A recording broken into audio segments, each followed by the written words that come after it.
Ada sebuah rahasia bernegara yang juga merupakan pelajaran di akademi dulu, yaitu bagaimana strategi bernegaranya Bapak Negara Indonesia, yaitu Bung Karno. Tentunya sebagai putra Indonesia, kalau di akademi dulu ada cerita sejarah yang membawa nama Indonesia, bangganya bukan main. Maklum, itu di negara seberang soalnya. Dalam hal keilmuan di akademi dulu, sekedar menginformasikan urusan Rothschild, ada lebih dari 10 jam pelajaran di kelas menjelaskannya. Misalnya, bagaimana mereka temurun mengendalikan kawin antar sepupu demi menjaga kemurnian turunan mereka dan menjaga harta mereka dalam sistem distribusi keuangan dan kendali sumber daya alam dunia. Jadi, ketika pelajaran bernegara dari banyak negara diajarkan, selain dari sisi who control the world dan how the world work, sampailah ke strategi bernegaranya Bung Karno. Dan ini keren sekali. Ceritanya kita sederhanakan.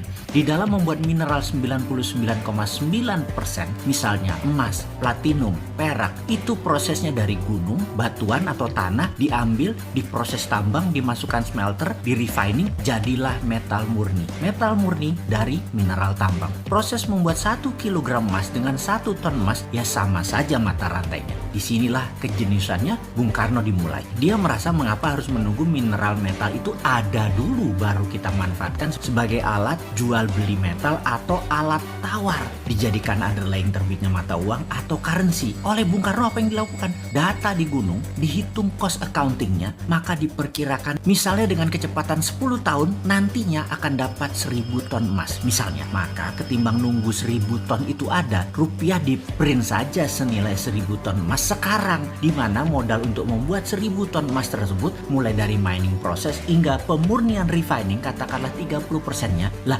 gunungnya gunung sendiri ngapain dibayar? Karena itu harganya cuma 30%. Yang dibayar hanya proses tambang hingga pemurnian saja, karena itu dapatnya cuma 30%.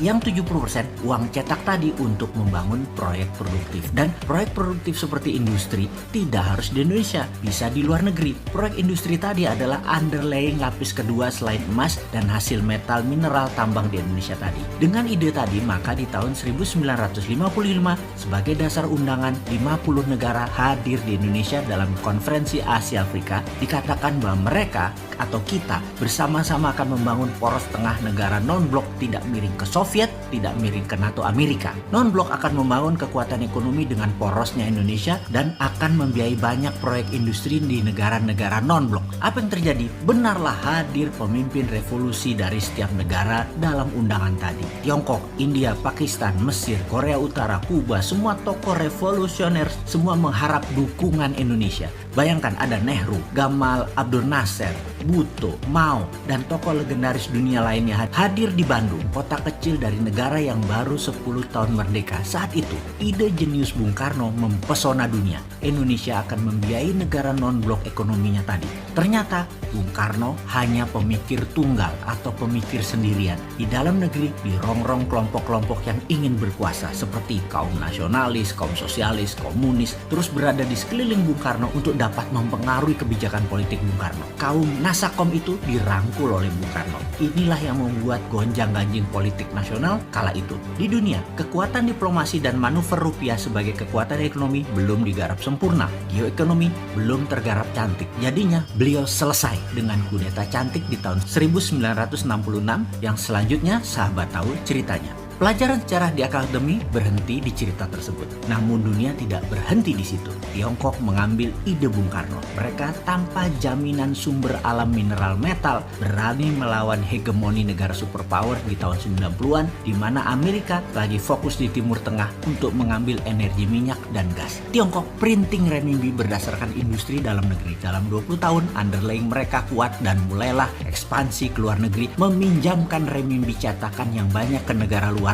dengan nama obor, One Belt, One Road. Lebih sempurna rencana Tiongkok bukan hanya meminjamkan renminbi, tetapi juga teknologi, peralatan permesinan, tenaga kerja, semua harus dari Tiongkok. Sempurna rencana mereka jauh lebih baik daripada rencana awal Bung Karno. Ide Bung Karno jenius, tapi anak cucu dan putra bangsa nggak paham akan geopolitiknya Bung Karno. Strateginya mudah dibaca waktu itu dan mudah dipatahkan karena Bung Karno sendirian. Sekarang, mengapa kita tidak sempurnakan lagi ide Bung Karno, ide Patih Gajah Mada, ide Tiongkok dengan menggunakan sumber daya alam dan rupiah. Beranikah kita melakukannya? Sekarang kita tidak boleh terjebak obor Tiongkok lagi dan permainan hutang serta bunga IMF Amerika. Kita harus bermain cantik di antara dua kekuatan. Dengan kekuatan mineral road, kita mengingatkan jangan miring ke Amerika, jangan miring ke Tiongkok. Saat ini kita miring ke salah satu sisi. Kita tidak netral lagi. Kita bisa dilihat menyalahi amanah undang-undang sebagai negara netral, negara bebas aktif. Dan informasi ini hanya mengingatkan, gunakan lebih dari satu hati di dalam mengelola negara. Hati-hati.